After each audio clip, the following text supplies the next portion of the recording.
নমস্কার, আমি ধ্রুবকান্তি পাল। আমি হঠাৎ করে এমন একটা বিপদের মধ্যে পড়ে গেলাম। আমার দুটা মেয়েকে নিয়ে আমি শিলচর একটা ভাড়া ঘরে থাকি। একটা অ্যাক্সিডেন্ট হয়েছে, আমার মেয়ের আগুনে পুড়ে গিয়েছে। পুড়ে যাওয়ার পর শিলচর থেকে আমি গুয়াহাটিতে নিয়ে আসি জিএমসিতে ওর চিকিৎসা চলছে। চিকিৎসা চলাকালীন আমার বাবা মারা যান। আমার ঘর চুরিও হয়ে যায়, সব স্বর্ণ অলঙ্কার যা ছিল সব চুরি করে নিয়ে যায়।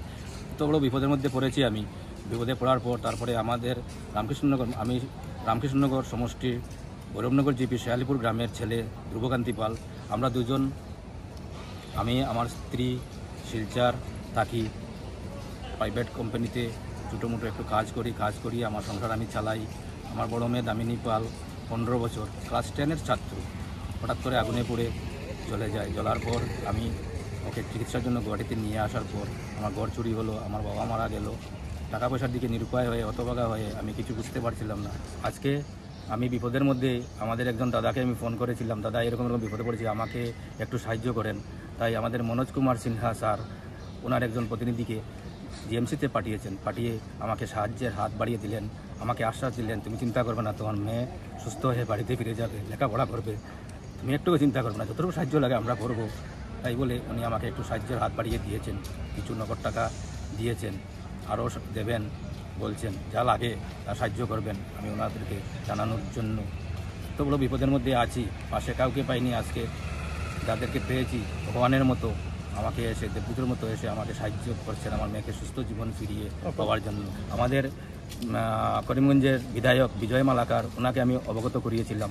অবগত করার পর ওনার একজন প্রতিনিধি এসে দেখে গিয়েছে, আমাকে 25,000 টাকা দিয়ে গিয়েছে, আশ্বাস দিয়েছিল এবং আমাকে আরও কিছু করবে, কিন্তু এখন পর্যন্ত কিছু পাইনি।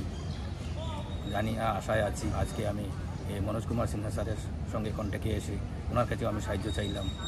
তারপরে আমাদের রামকৃষ্ণনগর সমষ্টির এমএলএ বিজয় মালাকার, ওনার থেকে তো পেয়েছি। আমাদের এমপি হচ্ছেন সিংহদয় কৃপানাথ মালা, ওনারও সহযোগিতা আমি কামনা করছি। যাতে আমার অনুরোধ রাখছি, আমাকে একটু সাহায্যের হাত বাড়িয়ে দেন। যদি সাহায্যের হাত বাড়িয়ে দেন তাহলে নিশ্চয়ই আমার মেয়েকে আমি গুয়াহাটি থেকে শিলচরে ফিরিয়ে নিয়ে যেতে পারবো। আমার মেয়ের অবস্থা ভীষণ শোচনীয়, সিরিয়াস অবস্থা। চিকিৎসা চলছে, আজকে 2.5 মাস হয়ে গেছে, কিন্তু যা অবস্থা ওর নিজেরই ভয় লাগে কোনো সময়। সবাই এই বলে শেষ করতে ধন্যবাদ। আমি কিছু আর বলতে পারছি না, আমার মুখ থেকে কোনো শব্দ বের হচ্ছে না। কী অবস্থা ওর। আজকে আমাদের একজন মনোজ কুমার সিনহা স্যারের একজন প্রতিনিধি এসেছিলেন, উনি এসে দেখে গিয়েছেন। কী বলবো, আমি বলার মতো আর কোনো শব্দ নেই। আপনারা আমাদেরকে একটু সাহায্যের হাত বাড়িয়ে দেন, প্লিজ প্লিজ প্লিজ। আমি কৃতজ্ঞ সবার কাছে আমি অনুরোধ রাখছি।